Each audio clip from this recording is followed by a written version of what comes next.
This is the Shadow Realm Network, and in today's video, I'll be breaking down Mermail's past, present, and possible future. Throughout Yu-Gi-Oh's history, certain archetypes have ebbed and flowed in the competitive scene, and today we're going to take a close look at Mermails, one of those archetypes. A series of water-type monsters that have seen various levels of play over the years.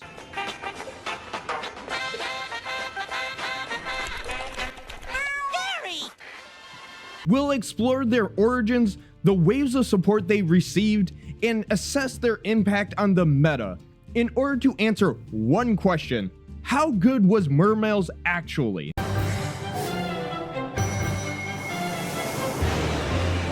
Our journey begins in 2012, and no, not the natural disaster movie 2012, but the release date of Abyss Rising. This introduced the Mermail archetype, a new water-based deck designed to work with the existing Atlantean cards from the structure deck Realm of the Sea Emperors that released 2 months prior. Key cards from Abyss Rising include Mermail Abyssian, the deck's floater that allowed it to maintain board presence even after a board wipe. Mermail Abyss Geos, able to negate the effects of all level 5 and higher monsters on the field. And finally, Mermail Abyss Megalo, the deck's original boss monster. Abyss Megalo reads you can discard 2 other water monsters to the graveyard, special summon this card from your hand. When summoned this way, you can add 1 Abyss spell or trap from your deck to your hand. You can tribute 1 other attack position water monster. This card can make a second attack during each battle phase this turn. The only real downside to Abyss Megalo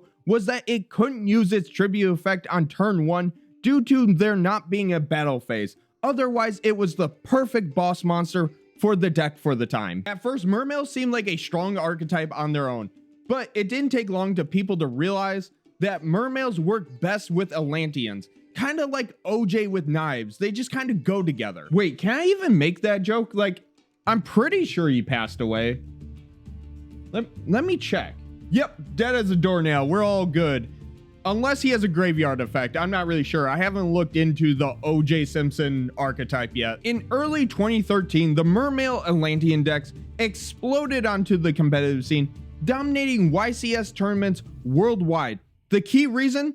The Atlantean discard effects. Atlantean Dragoon allowed you to search, and this is the really important part, any sea serpent monster when this card was sent to the graveyard. That is so good. It's borderline generic for almost any water deck. And if that wasn't good enough for you, Atlantean Marksman and Atlantean Heavy Infantry both destroyed your opponent's cards when discarded. And what card did we just talk about that needs to discard in order to be summoned? Was it Mermail Abyss Megalo? The answer is yes, since Mermail Abyss Megalo requires discarding 2 water monsters.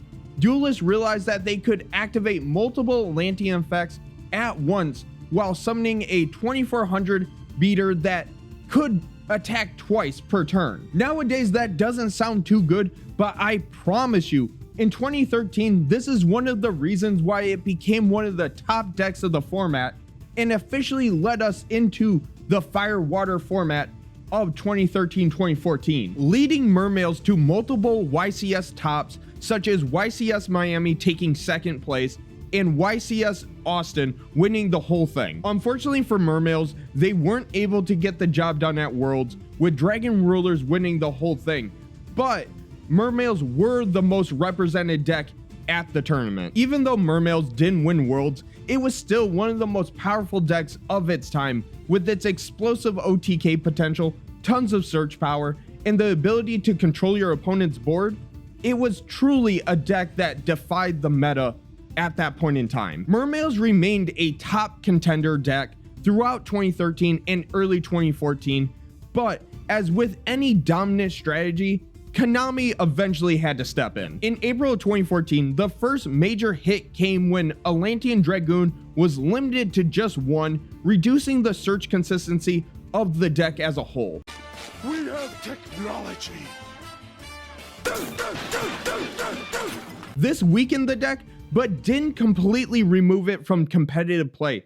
In fact, Mermail still placed highly at major events in 2014 and 2015, such as YCS Sydney, where they won the whole thing, and the rest of the YCSs for the rest of the year had at least one Mermail in the top 8. However, with the new summoning mechanic with pendulums and faster combo decks emerging in 2016, Mermails had a hard time keeping up with the meta. But before we go over the downfall of Mermails, don't forget to subscribe. It really helps me continue to make videos like this one, and don't forget to comment down below what archetype I should cover next. But enough of that self-promotion BS, on with the video. Between 2016 and 2018, despite Mermails being on the downswing, Konami still released minor support for the archetype in sets like Invasion of Vengeance in 2016, introducing the archetype's first Link monster. Mermail Abyssiacia is a Sea Serpent Link 2 monster that reads, monsters that this card points to gain 500 attack and defense points.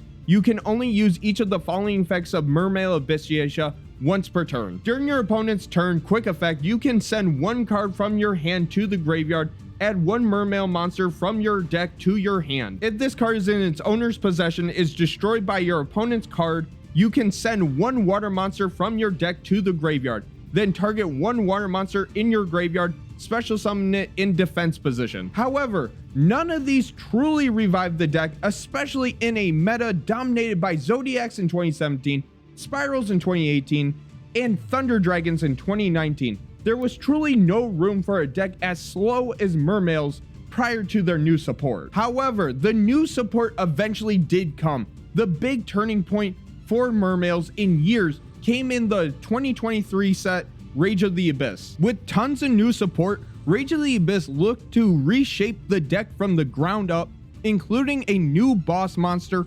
Poseidra Abyss, the Atlantean Dragon Lord. Poseidra reads once per turn. You can also Xyz summon Poseidra Abyss, the Atlantean Dragon Lord, using one Atlantean or Mermail Xyz monster you control. Transfer its material to this card once per turn. You can detach 2 materials from this card and send one water monster from your hand or deck to the graveyard. Return up to 3 cards your opponent controls to their hand. If this Xyz summon card is sent to the graveyard, you can detach 1 card to the graveyard, special summon 3 level 3 or lower fish, sea serpent, and or aqua monster from your hand and or graveyard. Brilliant.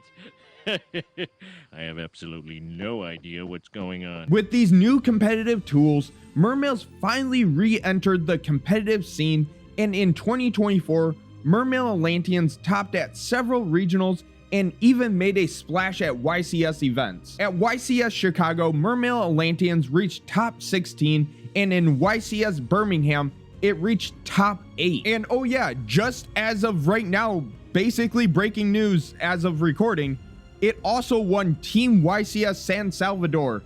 Like, what a perfect time for me to make this video. That's a lot of fish. But how good were Mermails actually? Well, it turns out pretty freaking good, and it looks like they're going to be a solid meta choice for the time being. With Atlantean Dragoon now back at 3 and the new cards from Rage of the Abyss, Mermails have proven they can still compete in the modern game. I wish all the legacy support that Konami printed out was as good as this one, and this really helped the Mermail / Atlantean archetype. I wish frickin' Red Eyes got this kind of treatment. But regardless, my only concern with Mermails going forward is that this is legacy support, so don't expect much support after this for a very long time. So not quite the year of water as some people were predicting / hoping, but if you're playing Mermails, you're sitting pretty good for the time being, and honestly, outside of power creep, I don't see Mermails dropping off anytime soon. Now, only if Konami would print out some good legendary fisherman support. You won't do it, you cowards. You know what would also make you a coward? Not checking out my friends and today's sponsor, Hollow Games. That's right, that's the angle I'm going to take for today's ad read. If you don't want to be a loser, you gotta check out their link on TCG Player. If you want to be the best, you gotta buy from the best. But that's all I have for you guys today. Don't forget to subscribe, hit that notify bell, and smash that like button. See y'all next time.